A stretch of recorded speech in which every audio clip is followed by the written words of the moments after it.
If you haven't seen, Shotgun Wedding was released exclusively on Amazon Prime on January 27th. It was filmed in Boston and the Dominican Republic in February through April 2021. When I read this fact, my first thought was, wow, they filmed an entire movie in 3 months? Well, after watching the film, my reaction is more like, why did they waste more than 3 minutes filming this movie? Before I get into my review, let me tell you about the film. The two leads are Jennifer Lopez and Josh Duhamel. Now, that pair is enough to pique my interest. Neither actor is new to the romantic comedy genre, despite it appearing so during Shotgun Wedding. Jennifer Lopez has starred in many hit romantic comedies, including The Backup Plan from 2010, Monster-in-Law from 2005, Made in Manhattan from 2002, and The Wedding Planner from 2001. Josh Duhamel has also captured our love in several hit romantic comedies, like The Lost Husband from 2020, Safe Haven 2013, Life as We Know It from 2010, When in Rome 2010, and Win a Date with Tad Hamilton in 2004. So why did a movie featuring two very experienced actors totally suck? Here's my thoughts. First, let me share the plot. Honestly, I think using the word plot here is generous. The movie starts with Jennifer Lopez's character Darcy walking into her engagement party and interacting with relatives and friends. We're introduced to Duhamel's character Tom when he's mysteriously seen by a boat decorated like a just married car. He proceeds to fall in the water and then returns to the party to join Darcy. Now, my thought when I saw Tom at the boat, knowing he was missing his engagement party, was that he was making a run for it. The movie would then follow Tom as he realizes that Darcy is the woman he wants and he made a huge mistake, blah blah blah. No such luck. The engagement party seems an attempt to introduce the audience to the characters. However, right off the bat, we feel no connection to them. Yes, they're played by big name celebrities, but other than that, why do I care about this engagement party? One of the main qualities of a successful romantic comedy is two attractive and lovable leads. Now, obviously J-Lo and Josh Duhamel are attractive. Josh Duhamel is 50 years old and could get it. But there's more to being a good lead for a rom-com than looks. The audience needs to love the characters. We need to root for them. And how do we do that if we don't know them or relate to them? The engagement party is followed by one of two worthwhile moments of the film. A scene where J-Lo wears a cropped t-shirt and little to nothing else, leaving us all to say, wow, I hope I look like that at age 50. Now, this was a quote-unquote romantic moment between the two leads. Yet again, I felt nothing, as their love story has not been developed and neither have their characters. 20 minutes into the film, and the second and final redeeming moment occurs. J-Lo in an absolutely stunning wedding dress. Before the wedding, Darcy and Tom have an argument, essentially centering around how Darcy feels that Tom has become a bridezilla, and Tom holds resentment because Darcy insisted they pay for their wedding, despite her dad offering to. This fight serves as another element common in romantic comedies. However, it's not clear which element it is until later on in the film. On one hand, this is the moment where the relationship is in jeopardy. The problem is, this occurred 23 minutes into the film. This leads the audience to instead then view this as the problem or dilemma that creates the scenario for the two leads to fall in love. For example, in Life as We Know It, a previous Josh Duhamel film, this problem is when he is forced to co-parent with Katherine Heigl's character.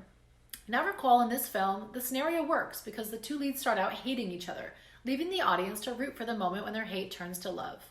But this doesn't work in Shotgun Wedding. It doesn't make sense that the dilemma that allows the couple to fall in love occurs before their wedding.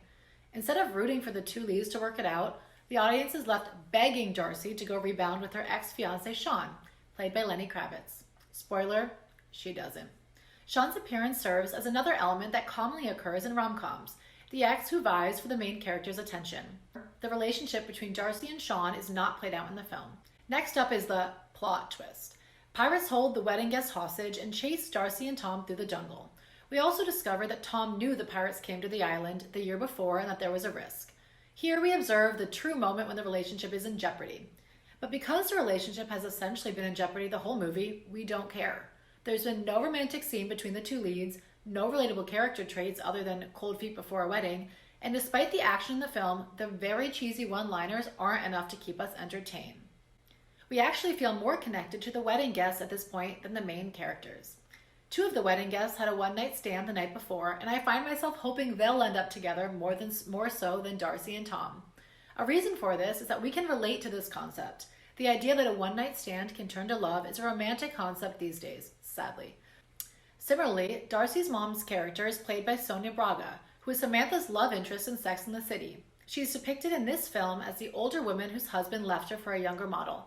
Again, this is a narrative we can relate to, and thus we feel invested in her character. Around the 1 hour and 5 minute point, the second plot twist occurs. Tom discovers that Sean hired the pirates to extort $40 million from Darcy's rich father. It's also soon revealed that Darcy's father's girlfriend is in on the plot. There's a minor fight scene where Darcy and Tom escape from Sean, and then they're back on the beach with Darcy crying, down on one knee proposing to Tom. Here we observe the grand gesture or moment of realization common in these romantic comedy films. But similar to the rest of the film, it just doesn't work. The whole point of a character in a romantic comedy crying is for the audience to sympathize and also feel something, which we just don't. To further highlight what's wrong with the film, after this grand gesture, the two leads hug. They hug. No big romantic kiss, which is another requirement of the best romantic comedies. Show me one successful rom-com where the big gesture is followed by a hug. I'll wait. The film ends with Tom and Darcy finally getting married, the supposedly happy ending. During their first kiss as husband and wife, a guest sets off fireworks, ruining the romantic moment. As the credits roll, the audience is left shocked that a movie budgeted at $65 million could be such a flop. The problem is clear. The producers have relied on big-name actors to make the film a success, and not on the essential components of romantic comedies that make the audience feel something. Just to recap, the film lacked 1. A lovable lead who we root for, instead making us feel more for the minor characters. 2. A problem or dilemma that creates the scenario for the leads to fall in love, which just didn't make any sense at all since the two leads were already at their wedding and already supposed to be in love. 3. The moment where the relationship is in jeopardy, which did not work as the relationship had been in jeopardy the entire film. 4. The ex-fiancé did not try to win back the lead's affection. In rom-coms, this usually serves to make the audience worry that the two leads won't end up together. This was a total flop, as we could care less if the two leads end up together and are more intrigued by the mysterious ex played by Lenny Kravitz.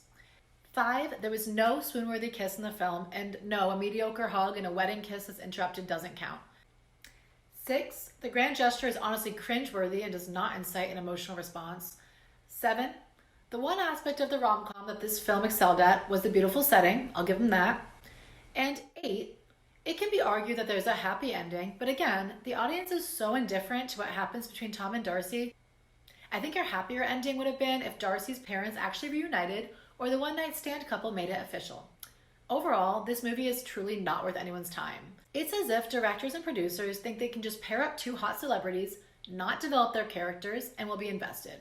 What a huge disappointment, not just for the viewers, but for our entire generation as a whole, that this is the type of movie we're making.